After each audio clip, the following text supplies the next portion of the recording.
Hello everyone. I just finished uh I just finished a sleepover with these guys.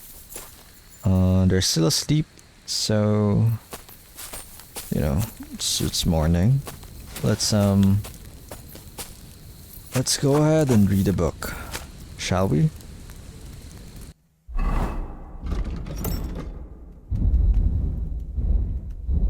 Today we're reading a book called Charles the Fourth. Charles the Fourth, about the greatest ruler of the kingdom of Bohemia, Charles the Fourth, who excelled above all other kings and raised the country from the ashes. Charles the Fourth, King of Bohemia and the Holy Roman Emperor. He is the greatest and most venerated of Czech rulers whose legacy shall forever be indelibly etched into the hearts of the Bohemians and into their country, for no other ruler can come close to exceeding his deeds or his leadership. He was born in the year of Lord 1316 as the firstborn son of John of Luxembourg and Elizabeth of Bohemia of the Premyslid dynasty, and thus through his veins flowed the blood of both of those famous families. But it was the Premyslid blood that later brought him, as emperor of the whole Roman Empire, back to his country, where he established his seat.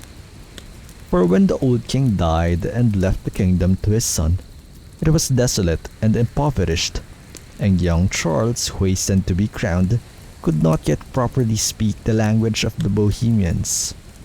Soon thereafter, he learned to speak as fluently as any native and could also converse in four other tongues, for he was learned and began to write a book of his own.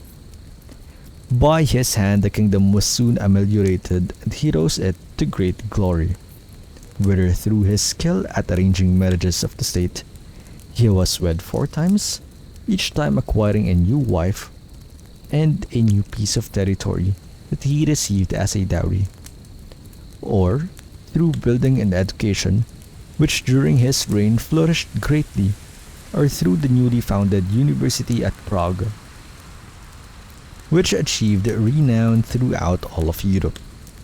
The construction projects that he commenced include Prague's new town, which he founded on the opposite bank of the Vltava, a stone bridge that connected the old town and the new, that has no match in Europe, and Karlstein Castle, which amongst fortifications is a building of most fine ornament and rich decoration.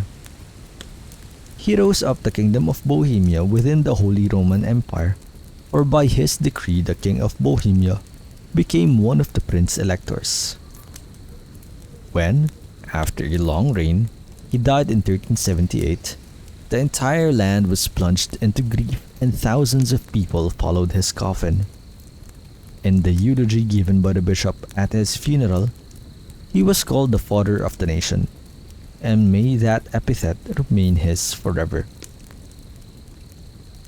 His sons, Wenceslas and Sigismund, quarrel over the throne to this day, for Wenceslas, as the rightful heir, has failed as a king and favors hunting and amusement over ruling, and Sigismund has invaded the country with a massive military force and seized the power that once belonged to his father. That's everything, huh?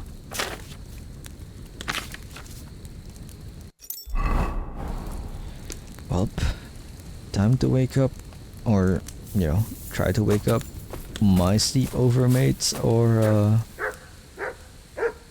oh. Okay, here's actually my dude who's trying to fetch me. Right, Mutt? I guess we're gonna go now. Yes, Mutt, we're gonna go.